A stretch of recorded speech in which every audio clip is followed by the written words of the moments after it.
வணக்கம் ஜெரி குக்கரி. வாங்க இன்னைக்கு ஆட்டுக்கால் சூப்பு எப்படி வைக்கலாம்னு சொல்லி பார்க்கலாம். அதுக்கு ஒரு மிக்ஸி ஜாரில் சீரகம் 1 ஸ்பூன் எடுத்துக்கோங்க, மிளகு 1 ஸ்பூன் எடுத்துக்கோங்க, கருவேப்பிலை ஒரு கைப்பிடி போட்டுக்கோங்க, 1-2 நுணுக்கிக்கோங்க. இப்போ இது கூடயே வெள்ளைப்பூடு வெங்காயம் அதையும் போட்டு 1-2 நுணுக்கிக்கோங்க. இப்போ தக்காளி, நான் சின்ன தக்காளி இருந்தால் ஒரு தக்காளி போட்டிருக்கேன், உங்கள்கிட்ட பெரிய தக்காளி இருந்தால் அரை தக்காளி மட்டும் போடுங்க.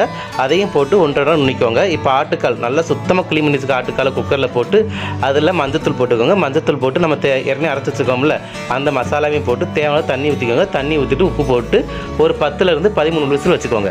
எப்போவுமே ஆட்டுக்கால் சூப் எப்படி வைக்கும் பார்த்தீங்கன்னா நைட்டே அந்த 13 விசில் வச்சு குக்கரை இறக்கி வச்சிடணும். அடுத்த நாள் காலையில் டீக்கு பதிலாக இதை வெறும் வயிற்றில் குடிச்சிங்கன்னா நம்ம மூட்டு வலிக்கு எல்லாமே ரொம்ப நல்லா இருக்கும். ஆட்டுக்கால் சூப்புக்கு எண்ணெய் எதுவுமே ஊற்றிடாதீங்க. இப்போ 13 விசில் வச்சுட்டோம். நல்லா அந்த ப்ரெஷர் எல்லாம் வெளியே ரிலீஸ் ஆனதுக்கப்புறம் குக்கரை திறந்தீங்கன்னா அப்படியே எண்ணெயாக மிதக்கும். அதில் கொத்தமல்லி இலையை போட்டு சர்வீஸ் பண்ணுங்கள். சுவையான ஆட்டுக்கால் சூப்பு ரெடி. தேங்க்யூ.